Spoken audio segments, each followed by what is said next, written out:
अस्सलाम वालेकुम students. Last जो लेक्चर हमारे पास था उसके अंदर हमने देखा था कि एक हमारे पास जो ओप एम्प या एम्पलीफायर एक होता है अवेलेबल। तो उस एम्पलीफायर के अंदर सर्टन पैरामीटर्स हैं जिनकी वजह से हम उसको कैरेक्टराइज कर सकते हैं। और वो चीज़ें हमारे पास थी कि इनपुट रेजिस्टेंस क्या होती है, ओपन लूप वोल्टेज गेन क्या है और आउटपुट रेजिस्टेंस क्या है। और जब फर्दर वो एक सर्किट के अंदर लग जाता है तो हमारे पास गेन्स के अंदर ये ओपन सर्किट वोल्टेज एवीओ के अलावा एक एवी भी गेन होता है, जो कि हमारे पास इनपुट से आउटपुट तक है लोड को कंसिडर करते हुए। और एक इसके अलावा ओवरऑल वोल्टेज गेन भी होता है, ठीक है, जिसको हम जीवी कहते हैं। ये हमारे पास होता है V output over V signal, ठीक है। ये ओवरऑल हमारे पास जो आ जाता होता है। तो इसको हमने देखा था कि किस तरीके से हमारे पास जो है कॉमन एमिटर के केस के अंदर ये पैरामीटर्स आते हैं। कॉमन एमिटर के केस में इनपुट रेजिस्टेंस आर पाई है, हमारे पास आउटपुट रेजिस्टेंस यहाँ से देखने के ऊपर जो रेजिस्टर्स लगे होंगे वो हैं। इसके अलावा हमारे पास जो ओपन सर्किट वोल्टेज गेन है वो हमारे पास होगा minus G M R C in parallel with R output, ठीक है। और हमारे पास लोड के साथ जो है यहाँ पे आर एल भी पैरेलल में आ जाएगा। और जब हम इसको जो है ओवरऑल गेन निकालेंगे तो ये पहली स्टेज के ऊपर हमारे पास जो एटेन्यूएशन आएगी वोल्टेज डिवाइडर से, उसको भी हम जो है ना इसमें काउंट कर देंगे। तो यहाँ पे हमारे पास जो है ना इस सारे चीज़ को हम लोग सर्किट के ऊपर मॉडल के बगैर भी चाहें तो हम एवेल्यूएट कर सकते हैं। वो कैसे कि हमें पता है कि ये एसी मॉडल है और एसी के ही पैरामीटर्स को यूटिलाइज करना है। तो यहाँ से देखने के ऊपर हमें पता है कि बेस से आर पाई की रेजिस्टेंस नज़र आती है, तो हमने ये लिख दिया।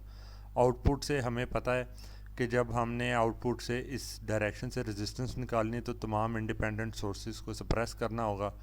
इसको सप्रेस करेंगे तो यहाँ पे इसके क्रॉस वोल्टेज ज़ीरो आ जाएगी, जिसकी वजह से यहाँ से ये जो करंट है ये ज़ीरो आ जाएगा। इसका मतलब है कि ये वाला हिस्सा जैसे अनकनेक्टेड है सारा, ठीक है। तो R O in parallel with R C हमारे पास आ जाता है।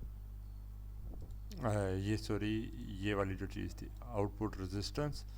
और जब आपने गेन निकालना है तो गेन के केस में ओपन सर्किट जो वो गेन है जिसमें लोड रेजिस्टर को नहीं कंसिडर करना, तो उस केस में हमारे पास अगर इधर वोल्टेज पाई आ रही है तो यहाँ पे जो है करंट जो कलेक्टर करंट है जी एम वी पाई होगा, क्योंकि इधर एक डिपेंडेंट करंट सोर्स लगा होता है। उस करंट ने फ्लो करना है इस आउटपुट रजिस्टर में से, ठीक है। तो आउटपुट रेजिस्टेंस जो कि हमारे पास ये थी उसमें से ये फ़्लो करेगा, लेकिन ग्राउंड से इस नोड की तरफ आ रहा है तो इसलिए नेगेटिव साइन हमारे पास आ गया। और ये हमारे पास वी आउटपुट ओवर जो वी पाई है ये हमारे पास ओपन सर्किट वोल्टेज गेन आ गया। तो हम यही सारी कैलकुलेशन चाहें तो डायरेक्टली इस तरीके से भी कर सकते हैं, पर जब तक सी एल ओ वन आप लोगों का चल रहा है तो मैं ये चाहूँगा कि आप लोग जो है ना मॉडल सर्किट का लाजमी बनाएं, क्योंकि ये मैं चीज़ देखना चाहता हूँ कि आपको मॉडल की भी करेक्ट पहचान है कि नहीं है। अच्छा जी, इसके बाद हमारे पास एक चीज़ आ जाती है एग्जांपल। तो अब ये सारी चीज़ें जो हमने की थी यहाँ पर एक एग्जांपल के साथ हम लोग एवेल्यूएट करते हैं। लेट मी सी आगे किस हद तक ठीक है। ये सर्किट के ऊपर ही सारा हम तकरीबन ना चाहें तो सॉल्व कर सकते हैं, लेकिन आप लोगों की आसानी के लिए मैं यहाँ पे ये जो तीन टर्मिनल हैं हमारे पास इनके दरमियान में मैं बनाऊंगा कि एक्चुअल मॉडल किस तरह का होगा।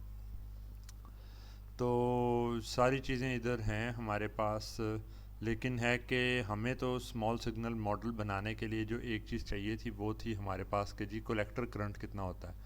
और ये गारंटी के ये हम जो है कहीं कट ऑफ या सेचुरेशन के अंदर तो नहीं है।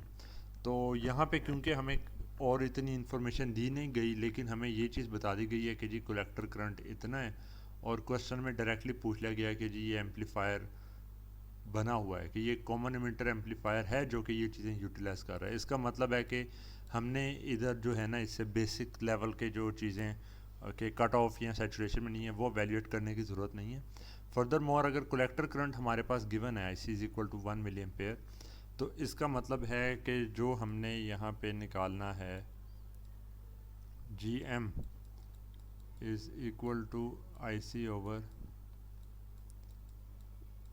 वी थर्मल जो है, ठीक है, ये 1 milli ampere over 25 milli volt is equal to 1 over 25 हम डिनोमिनेटर में लिख दिया। तो ये हमारे पास जो है ना डायरेक्टली हम निकाल सकते हैं, इसमें डीसी एनालिसिस की ज़रूरत नहीं है और एसी मॉडल ही गिवन है, मतलब एसी सर्किट गिवन है, मॉडल ट्रांजिस्टर का नहीं अभी पता। तो जीएम आपने इस तरीके से निकाल लिया। जीएम हमसे पूछा भी शायद गया था इधर निकालने के लिए, नहीं, हमसे पूछा गया था कि जी ये एम्पलीफायर है, तो हमें डायरेक्टली बताएं जी एम्पलीफायर में क्या बनेगा। तो जीएम की वैल्यू हमारे पास आ गई। फिर हमें पता है कि जी हमें एक चीज़ आर पाई निकालना होता है, क्योंकि यहाँ पे हम pi model most probably use करेंगे। एमिटर टर्मिनल ग्राउंडेड है तो पाई मॉडल उस केस में बेहतर होता है। तो पाई मॉडल के अंदर वैल्यूज़ आ जाएगी जनाब बीटा बाय जीएम, और बीटा 100 है, जीएम इतना है, ये मल्टीप्लाई होके 2.5 किलो ओहम आ गया। अच्छा जी, तो अब ये चीज़ें हमें पता चल गई, तो जो हमने इसका मॉडल अगर बनाना है तो वो हम ऐसे बना सकते हैं कि जनाब इधर से आर पाई लगा हुआ है और यहाँ से हमारे पास कलेक्टर करंट इसका निकल रहा है, ये हमारे पास कलेक्टर टर्मिनल है और इसकी वैल्यू है जी एम वी पाई, और वी पाई ऑफ कोर्स आपको बताना पड़ेगा क्या चीज़ है, तो ये वाली वोल्टेज वी पाई है। ये जो हमारे पास था आर पाई, ये है 2.5 के, जी एम की वैल्यू है 1/25।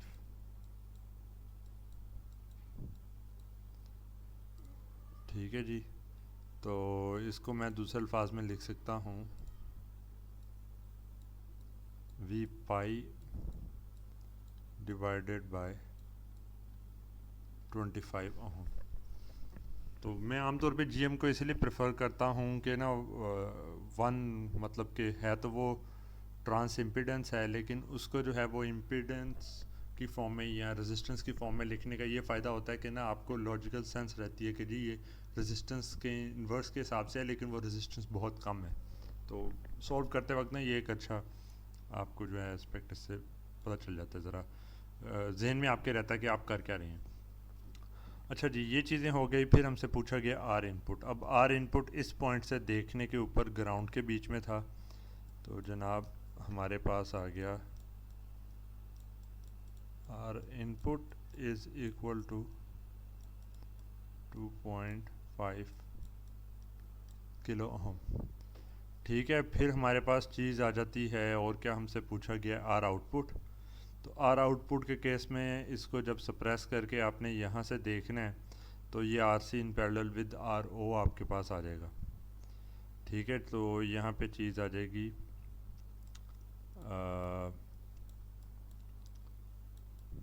आर सी की वैल्यू इन्होंने गिवन है 5 K in parallel with R O, ये जो स्मॉल है अर्ली इफेक्ट वाली रेजिस्टेंस।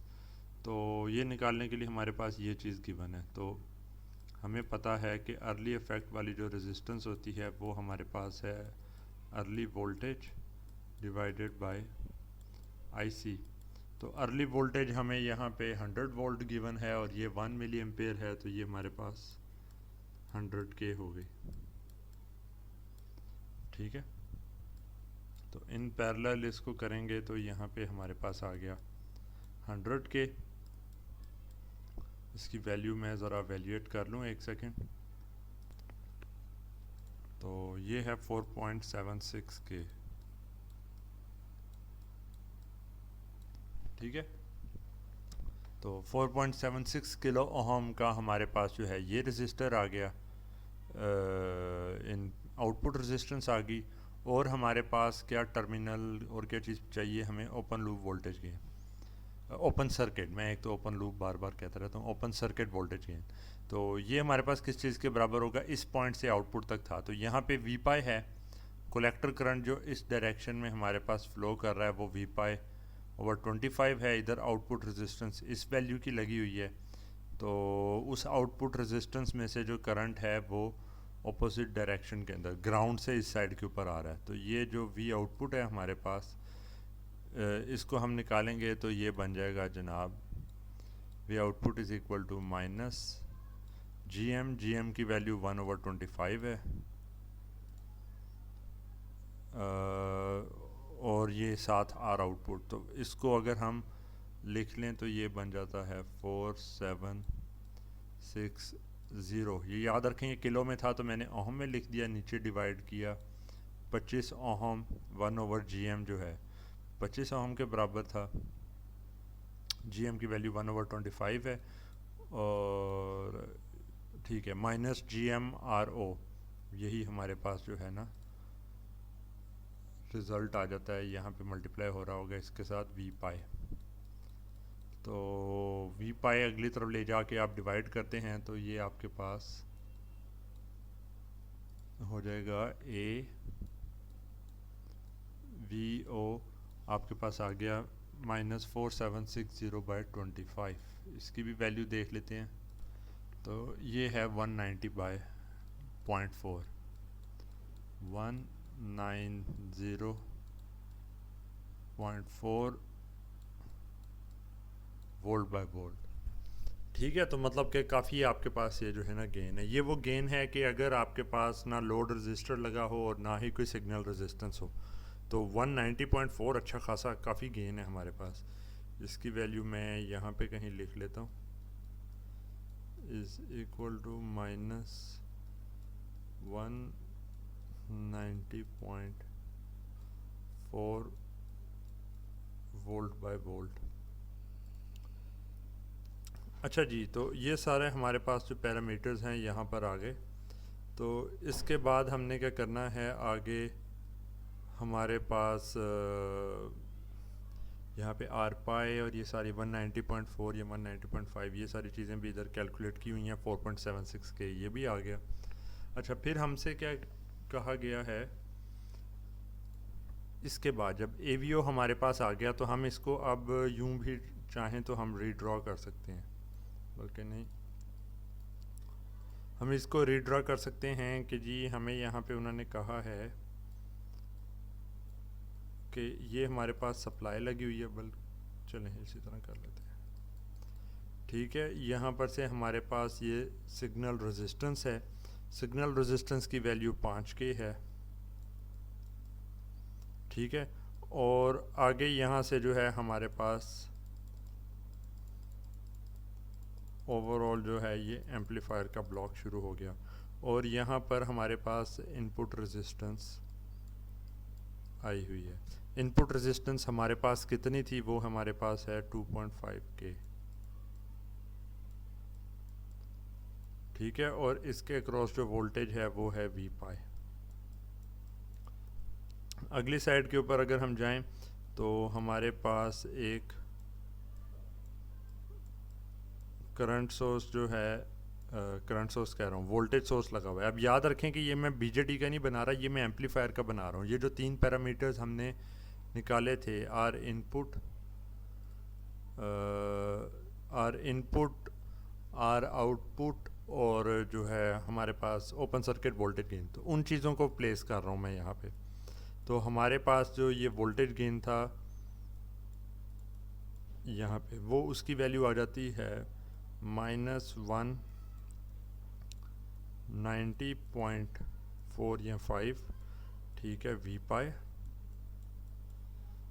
और यहाँ पर से जो रजिस्टर हमारे पास आ रहा था आउटपुट साइड के लिए, उसकी वैल्यू हमने निकाली थी 4.76 के, 4.76 के, और आगे हमें कहा गया है लोड रजिस्टर हमारे पास 5K का लगा हुआ है।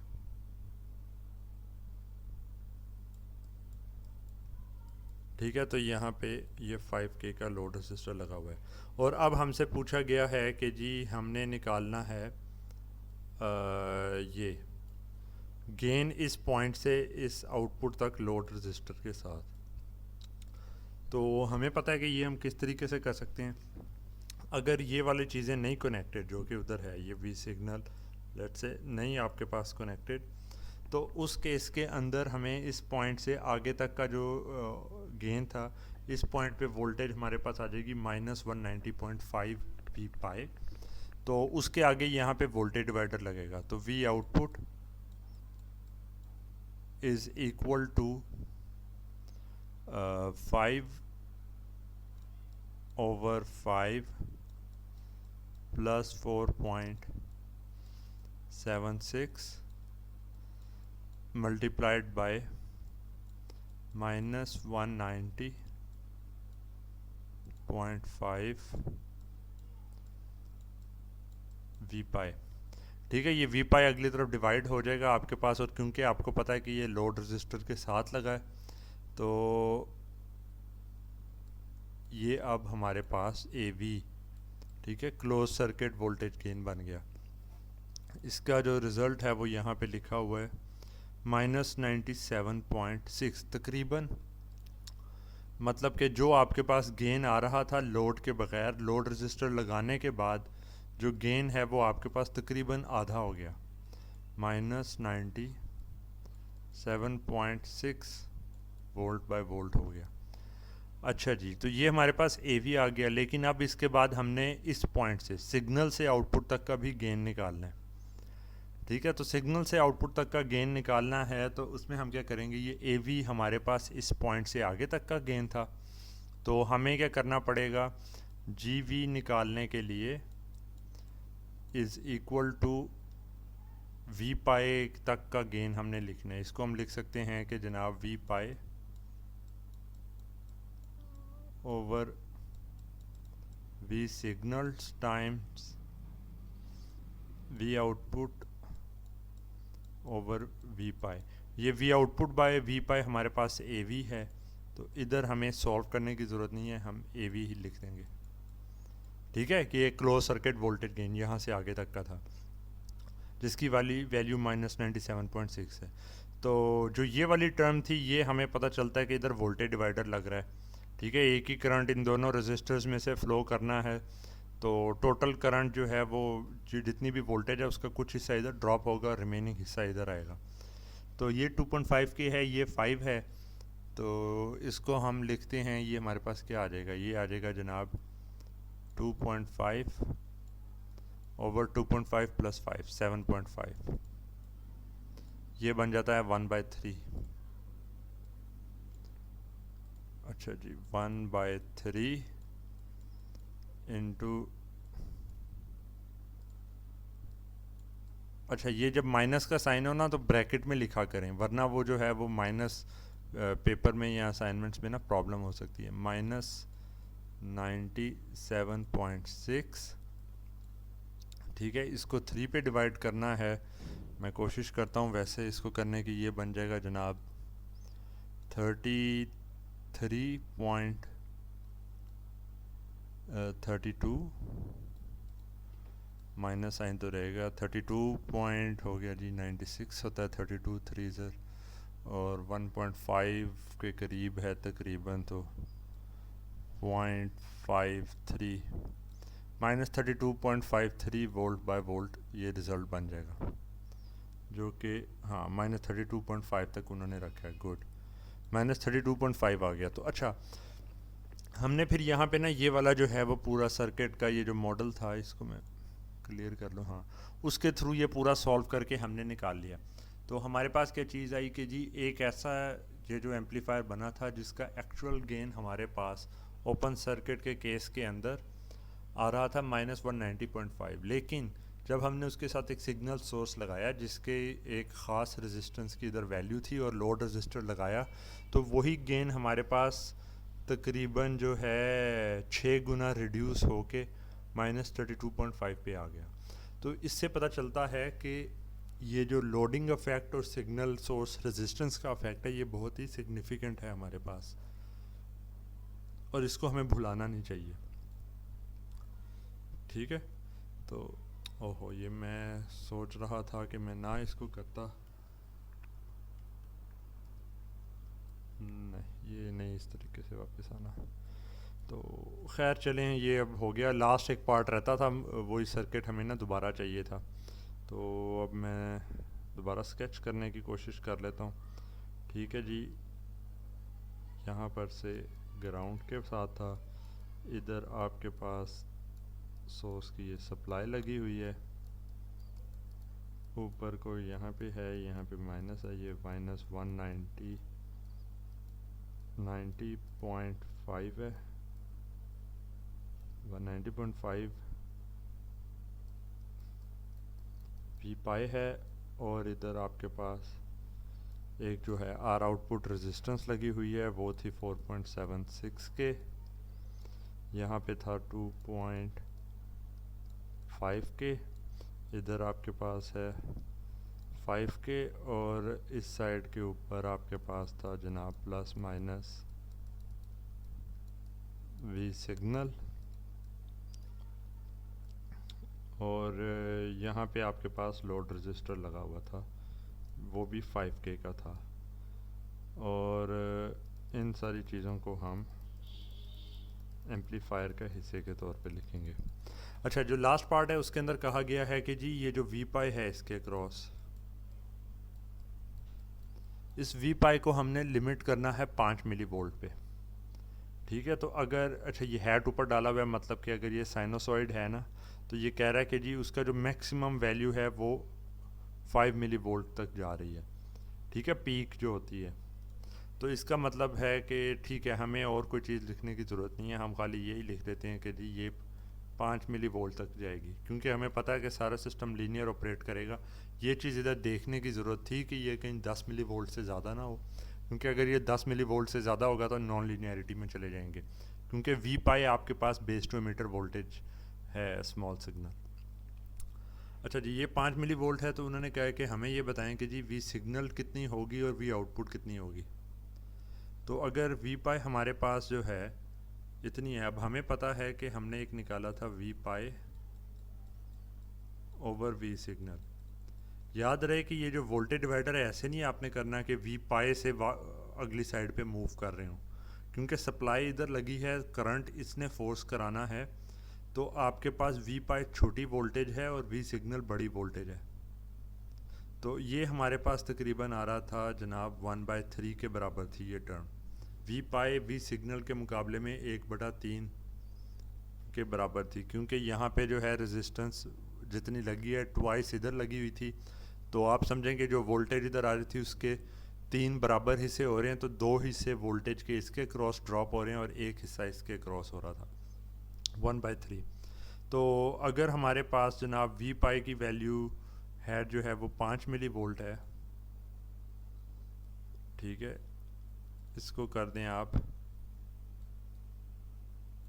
5 मिली वोल्ट, तो वी सिग्नल हैट कितना होगा, वो होगा कि इस 3 से इसको मल्टीप्लाई कर दें। ठीक है, तो ये हमारे पास आ जाता है वी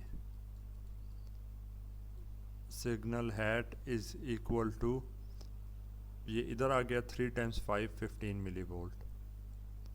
इसका मतलब है कि आप यहाँ पर जो है ना 10 मिली वोल्ट से ज़्यादा वोल्टेज सिग्नल सप्लाई पे दे सकते हैं इस केस में। क्यों?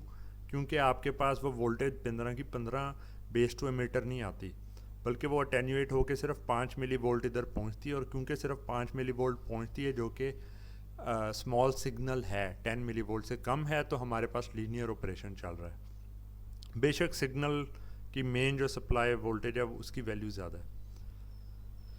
अच्छा जी, ये निकाल लिया, हमारे पास 15 मिली वोल्ट का आ गया। फिर वी आउटपुट का इन्होंने पूछा, तो अब हमारे पास ना हमने ए वी निकाली हुई थी टर्म। ए वी हमारे पास क्या था, ये था we output over V pi. ठीक है, तो अगर हमने हैट निकालना है पीक से पीक तक, तो और ये हमारे पास वैल्यू है 5 मिली वोल्ट की, क्योंकि मैं यहाँ पे लिख देता हूँ 5 मिली वोल्ट की टर्म आ रही है। ये इधर से भी आप कैलकुलेट कर सकते थे या वी सिग्नल से भी कर सकते थे, वो एक ही वैसे बात है। तो ये हमारे पास 5 मिली वोल्ट है, वी आउटपुट हैट निकालना है, और जो गेन है अटेन्यूएशन के अलावा वो हमारे पास था -97.5। -97.5। तो इसको 5 से जो है मल्टीप्लाई हम करेंगे तो हमारे पास कुछ आ जाएगा तकरीबन 480 या इस तरह करके जो है ना वोल्टेज आ जाएगी। होपफुली इधर आगे लिखी भी है, तकरीबन 0.49 वोल्ट आ जाती है।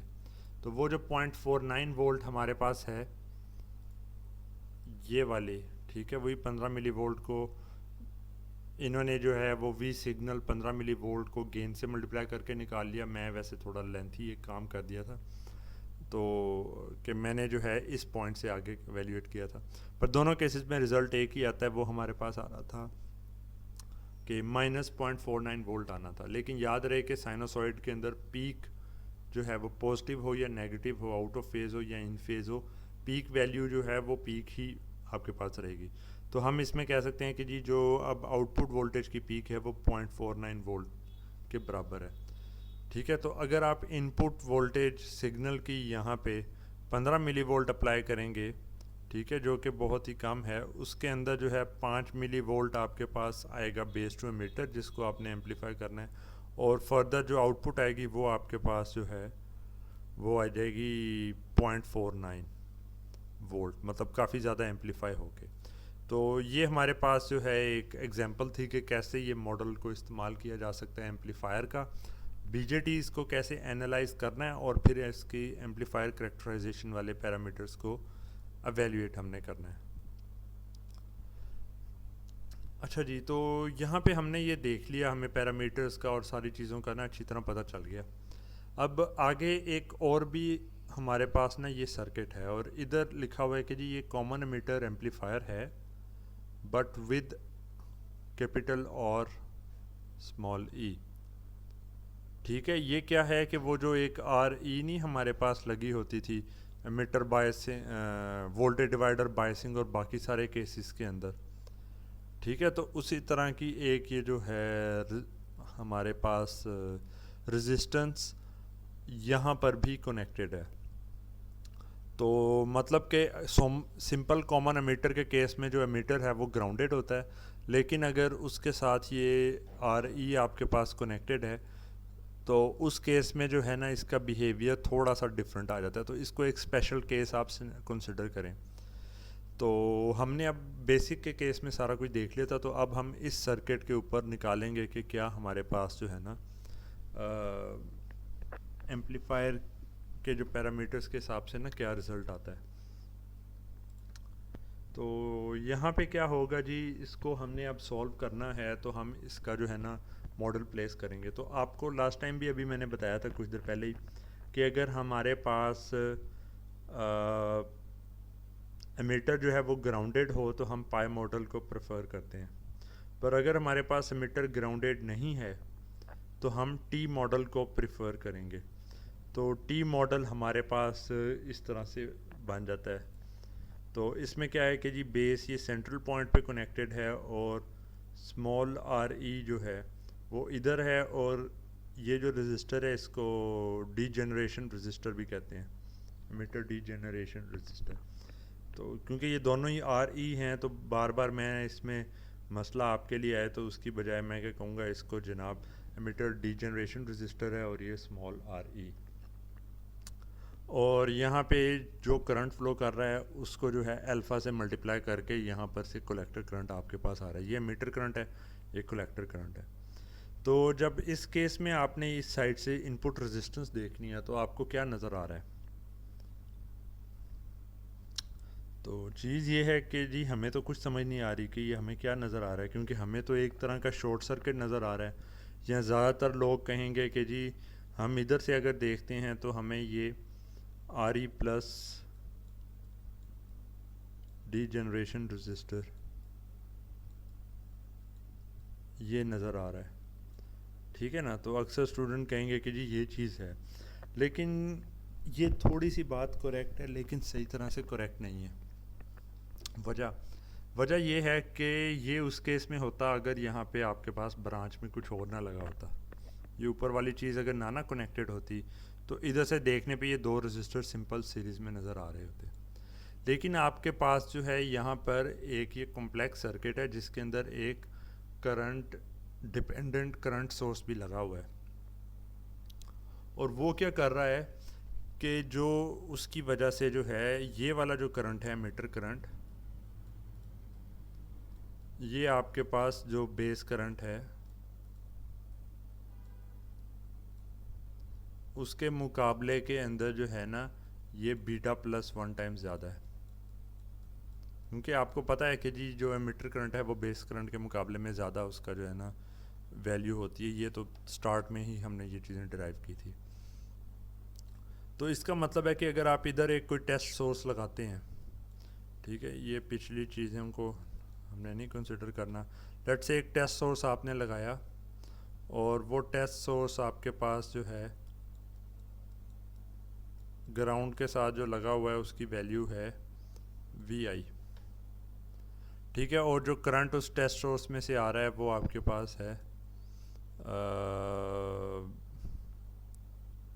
IB आ रहा है करंट। तो अब आपने निकालना है कि ये VI/IB क्या है। तो हमारे पास क्या है कि जी इधर से जो करंट फ्लो कर रहा है वो IB नहीं है, वो IE है, ठीक है।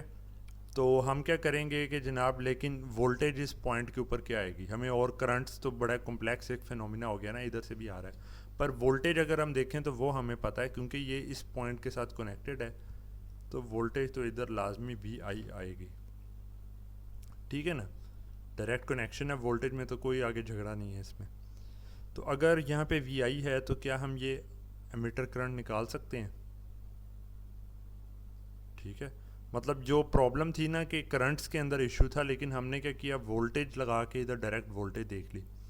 तो अगर ये वोल्टेज इतनी है और हमने ये करंट एक देखना है, तो ये करंट की वैल्यू आएगी VI/RE plus degeneration register,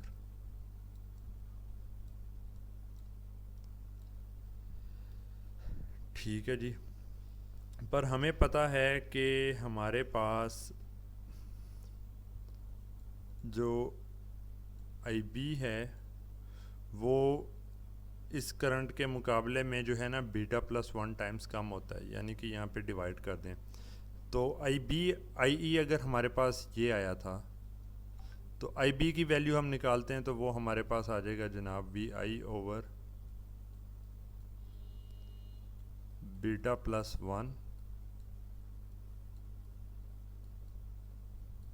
RE plus degeneration register, ठीक है।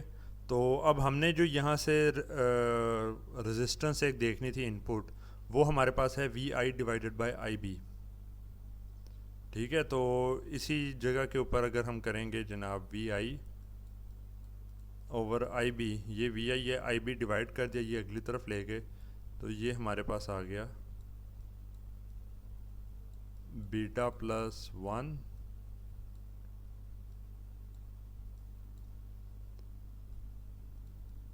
RE प्लस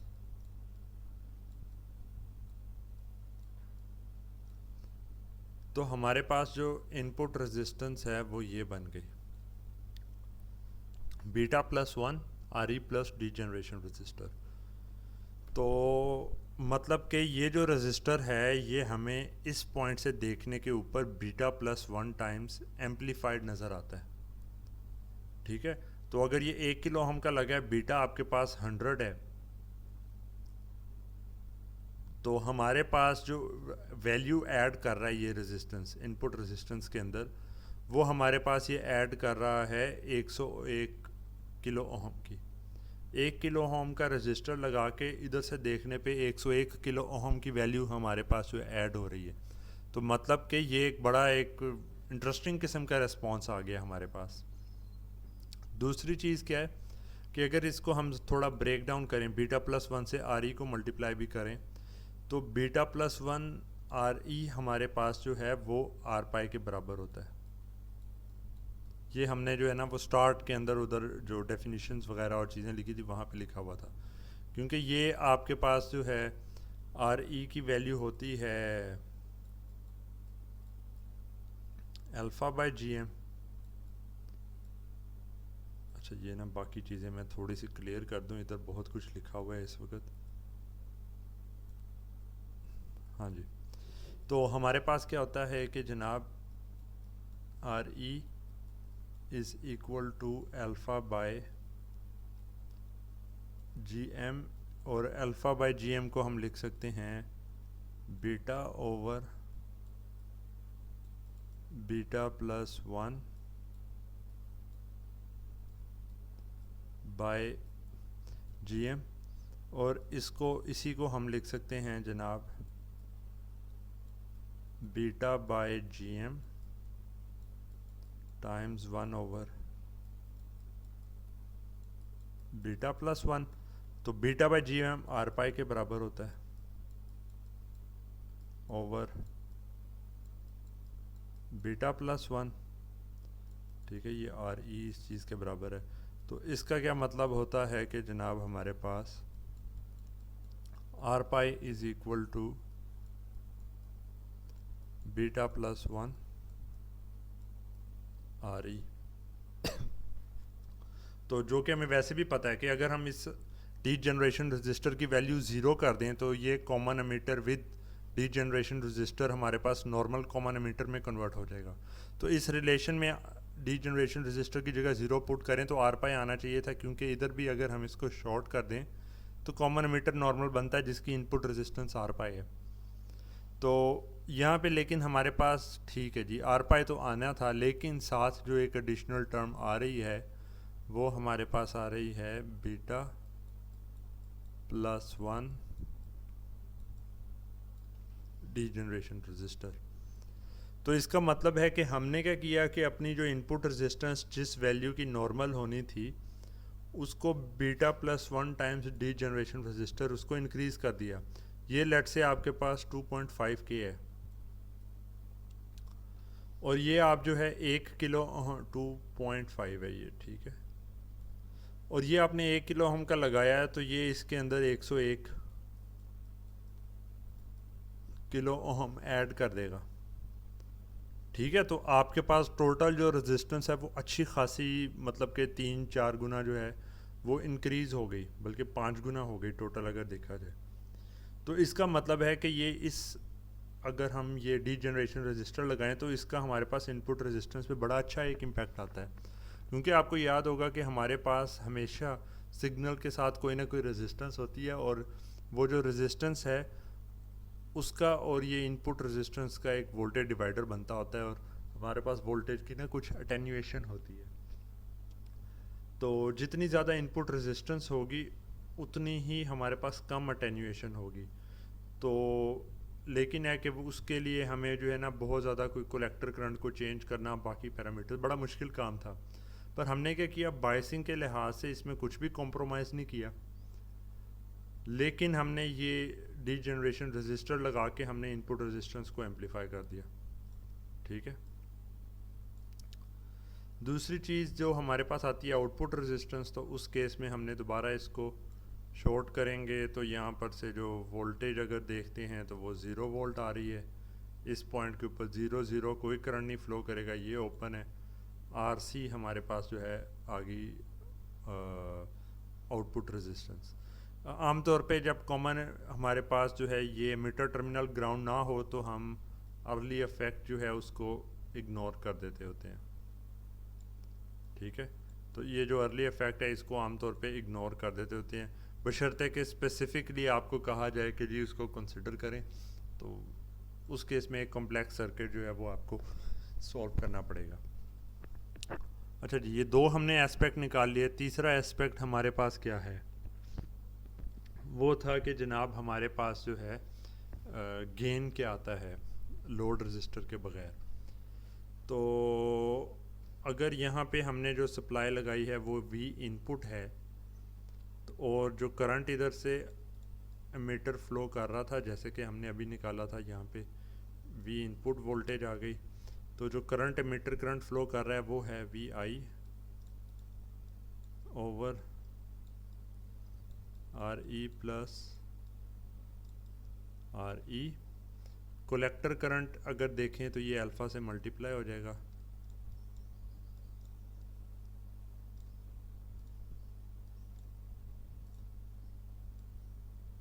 ठीक है, क्योंकि यहाँ पर से जो है ये करंट, एमिटर करंट निकाला, कलेक्टर करंट आपके पास आ गया, और ये इस आउटपुट रेजिस्टेंस में से इसने ऑपोजिट डायरेक्शन में फ़्लो करना था। तो हम इसको लिख सकते हैं, ये output is equal to minus I C R C. तो यहाँ पे जो है ये वी आउटपुट की वैल्यू, वी आई सी की वैल्यू इधर प्लेस करें तो हमारे पास आ जाएगी माइनस अल्फ़ा आर सी, ठीक है, minus alpha R C divided by R E plus degeneration resistor के। ठीक है, तो ये मतलब कि एक चलो अच्छी चीज़ होगी हमारे पास। तो ये हमारे पास इसका जो है ना गेन आ गया। तो इधर अगर हम देखें, अच्छा ये साथ वी आई भी टर्म इधर थी, वो वी आई को हम इस साइड पे डिवाइड कर देते हैं, तो ये हमारे पास आ गया ए वी ओ। तो यहाँ पे हमारे पास जो गेन है, अगर बग़ैर आर ई की वैल्यू ज़ीरो कर दें, ये ना लगा हो, तो क्योंकि ये वाली टर्म बहुत ही कम होती है इसकी रेजिस्टेंस आर ई, और डी जनरेशन रजिस्टर की वैल्यू जो भी है वो थोड़ी बहुत ऐड ही हो रही है। तो आपने बेसिकली ये एक्स्ट्रा एक टर्म लगा के गेन आपने अपना जो है वो रिड्यूस कर लिया। इनपुट रेजिस्टेंस आपने इंक्रीज़ कर ली, और आपके पास जो ओपन सर्किट वोल्टेज है उसको आपने रिड्यूस कर दिया। तो ये मतलब कि हमारे पास जो है ना डी जनरेशन रजिस्टर का हमने इम्पैक्ट देख लिया, कहीं पे फ़ायदा हो रहा है, कहीं पे हमें नुकसान हो रहा है। तो यहाँ पे ये वही चीज़ें लिखी हुई हैं कि जनाब हमारे पास आर इनपुट कैसे आएगी। अच्छा, ये जो हमारे पास ये एस्पेक्ट है ना कि हम जब इस पॉइंट से देखते हैं तो हमारे पास जो रेजिस्टेंस है वो are E plus degeneration register है, लेकिन जब हम इस पॉइंट से देखते हैं तो हमारे पास ये बीटा प्लस 1 से मल्टीप्लाई हो जाती है। ठीक है, तो ये एक बड़ी अजीब सा एक पॉइंट लगता है कि जी ये हो क्यों रहा है। तो इसकी बेसिकली वजह ये है कि ये एक ही वोल्टेज इस नोड के ऊपर है, लेकिन ये जो हमारे पास डिपेंडेंट एक करंट सोर्स लगा हुआ है इधर, उसकी वजह से क्या होता है कि यहाँ से देखने के ऊपर हमें करंट बहुत ज़्यादा नज़र आ रहा है। तो 1 वोल्ट है लेट से, और आपको जो करंट है उसके अंदर से वो आपको नज़र आ रहा है 1 एम्पेयर। ठीक है, एक कोई एलिमेंट लगा हो, उसके क्रॉस आपके पास 1 वोल्ट है, और जो करंट है वो आपके पास 1 एम्पेयर है। तो रेजिस्टेंस आपने निकालनी होगी वोल्टेज बाय करंट करके, आप कह लेंगे कि जनाब ये 1 ओहम रेजिस्टेंस आपको जो है ना इस पॉइंट से नज़र आ रही है। पर यहाँ पर जो है जब हम इस पॉइंट से देखते हैं वोल्टेज हमें 1 वोल्ट ही नज़र आ रही है। ठीक है, 1 वोल्ट ही, उतनी ही वोल्टेज नज़र आ रही है, पर जो करंट है यहाँ पर इसके मुकाबले में 100 टाइम्स कम है। 0.01 हो गया आपके पास करंट। इसकी वैल्यू इधर मैं लिख दूँ, 0.01 एम्पेयर।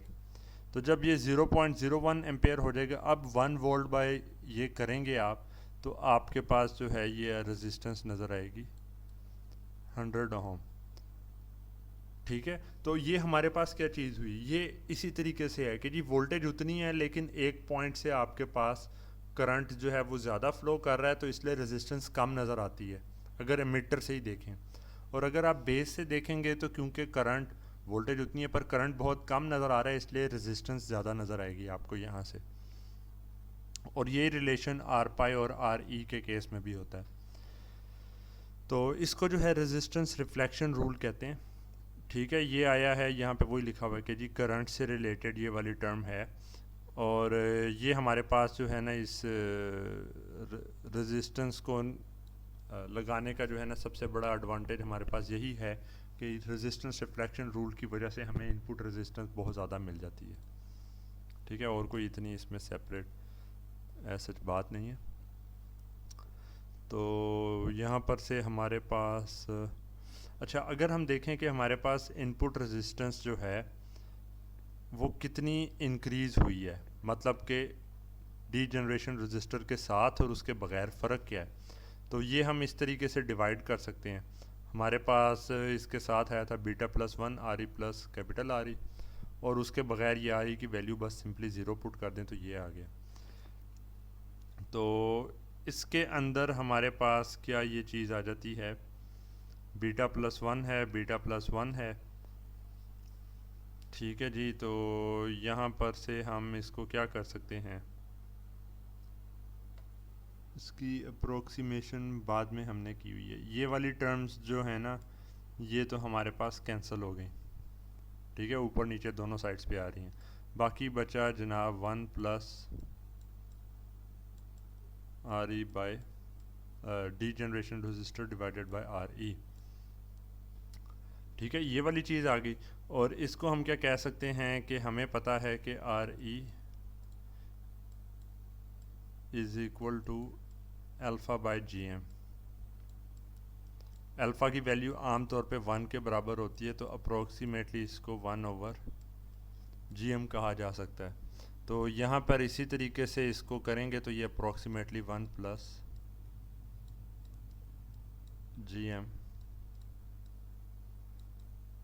आर ई या डी जनरेशन रजिस्टर। तो इसका मतलब है कि हमने इनपुट रेजिस्टेंस को, अगर दूसरे अल्फाज में देखा जाए, आप अगर ये टर्म निकाल लें ना कि ये क्या बनती है, तो आपको पता चले कि जी एक ये डी जनरेशन रजिस्टर लगाया है, तो आप क्या करेंगे कि simply one plus G M और इससे मल्टीप्लाई करके ये जो टर्म बनेगी ना, उससे आपने सर्किट जो इसके बगैर सॉल्व किया था उसको मल्टीप्लाई कर देंगे तो नई वैल्यू आ जाएगी।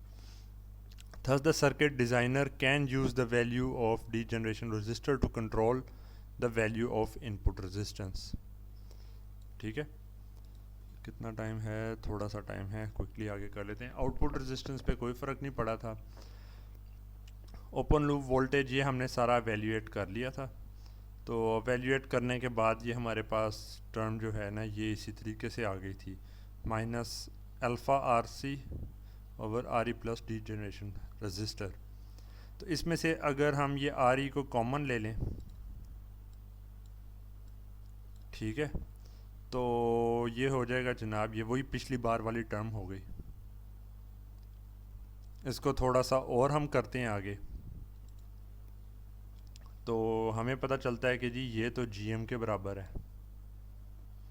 क्यों? क्योंकि is equal to alpha by G M होता था, तो G M is equal to alpha by R ई।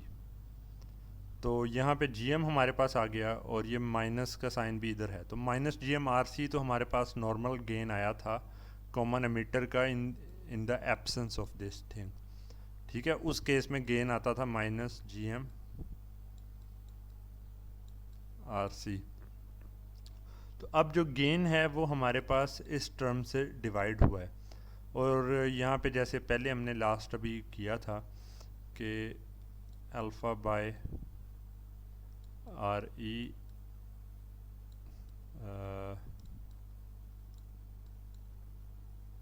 नहीं रुक जाए, हमने अप्रॉक्सीमेट किया था जी एम जो कि अल्फ़ा बाय आर ही है, इसको हमने कहा था अप्रॉक्सीमेटली जो है ये वन ओवर आर ई के बराबर है दूसरे अल्फाज में। तो ये चीज़ प्लेस करके हमारे पास ये दोबारा one plus G M multiplied by degeneration resistor ये टर्म आ गई।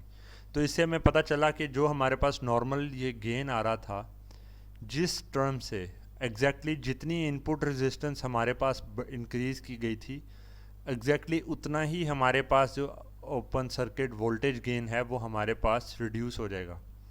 मतलब कि अगर इनपुट रेजिस्टेंस 100 गुना आपकी बढ़ी है, ठीक है, 100 टाइम्स इंक्रीज़ हो गई है ये इनपुट रेजिस्टेंस, तो जो ओपन सर्किट वोल्टेज गेन है ये 100 टाइम्स रिड्यूस हो जाएगा।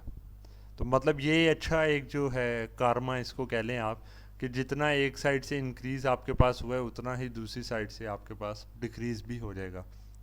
वरना तो सब लोग इसको जो है वैसे यूज़ करते रहें कि जी इंक्रीज़ पे इंक्रीज़ होता रहे, कोई ना कोई, तो अगर कोई पेनल्टी है तो ही इस सर्किट की कोई लिमिटेशन एग्जिस्ट करती है ना। तो यहाँ पे फिर आगे यही चीज़ एक है कि जो हम डीजनरेशन रजिस्टर की वैल्यू को जब इंक्लूड करें ना, तो हमारे पास जो है वोल्टेज वो इस फैक्टर से रिड्यूस होती है, और साथ जो है आर इनपुट भी इसी फैक्टर से हमारे पास जो है इंक्रीज़ हो जाती है. And this points out an interesting trade-off between gain and input resistance, a trade-off that the designer can exercise through the choice of an appropriate value of capital RE. ठीक है, तो ये हमारे पास एक टूल होता है जिसके थ्रू हमने डिज़ाइन अपना जो है ना वो चूज़ करते हैं कि भाई हमने किस सिग्नल के साथ लगाना है, तो हमें क्या उसको इनपुट रेजिस्टेंस रखनी चाहिए.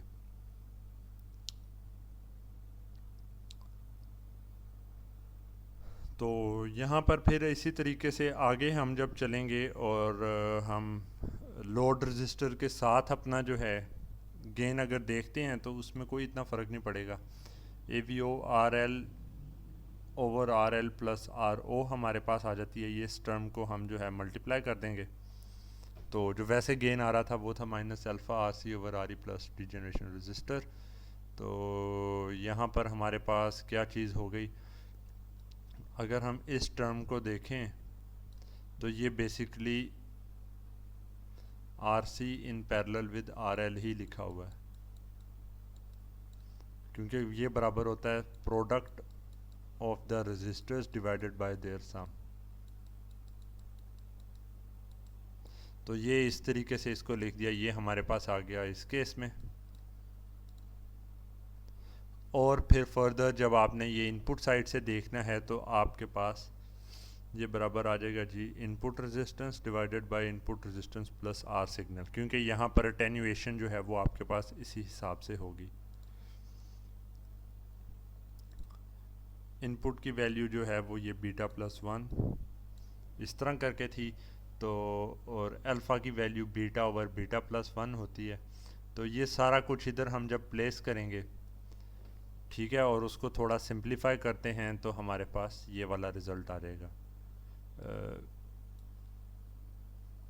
इसके बाद कितनी और चीज़ें हैं, ये वाला बस एक में चलें करा देता हूँ और फिर हमने ये लेक्चर को फिनिश करते हैं. आप लोगों के क्वेश्चंस भी होंगे. तो ये हमारे पास रिलेशन आ गया, इसके अंदर यहाँ पर बीटा प्लस 1 और इस तरह करके टर्म्स थी, तो इसको हम प्लेस कर देते हैं जनाब beta plus 1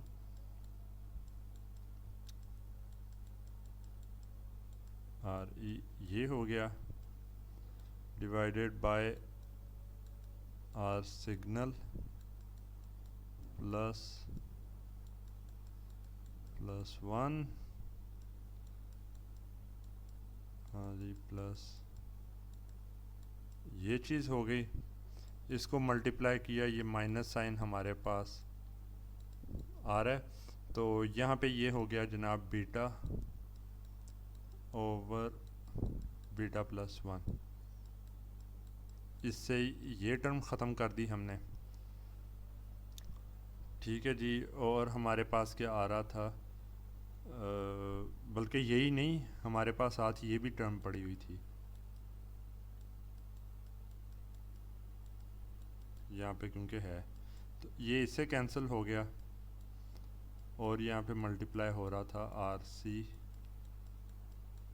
in parallel with R L. तो ये सारा करके हमारे पास जो रिज़ल्ट आया वो आया माइनस बीटा, ठीक है, negative sign R C in parallel with R L और R signal plus beta plus 1 इस तरह करके. ठीक है ना. तो ये हमारे पास जो है ना ओवरऑल हमारे पास जो है गेन आ गया सिस्टम का. तो इसमें हमारे पास अगर हम फ़र्क देखें नॉर्मल सिनेरियो से, तो फ़र्क बस ये पड़ा है कि पहले यहाँ पे आर सिग्नल प्लस आर पाई लिखा होता था, जो कि अभी भी तकरीबन उसी तरीके से आर सिग्नल प्लस ये वाली टर्म इससे मल्टीप्लाई होकर आर पाई बनाती है, पर एडिशनल जो है ये इससे मल्टीप्लाई हो रही है. तो हमारे पास एक तरह से हमारे पास ना थोड़ा बहुत इस हिसाब से ना एडवांटेज एक आ जाएगा गेन, लेकिन यहाँ पे हमारे पास वैसे रिड्यूस ही हो रहा है, ये आर ई से मल्टीप्लाई करके ना एडिशनली रिडक्शन हमारे पास यहाँ पर आ रही है ओवरऑल गेन की. तो ये हमारे पास सारा रिज़ल्ट इस तरीके से आ गया. और ये लार्ज सिग्नल इनपुट और ये थोड़ी बहुत और चीज़ें ना ये नेक्स्ट लेक्चर के अंदर मैं आपको कवर कराऊंगा और इससे रिलेटेड थोड़े और भी आर्ग्यूमेंट्स हैं। चलें जी, जो आप लोगों के क्वेश्चन हो वो आप लोग पूछ सकते हैं।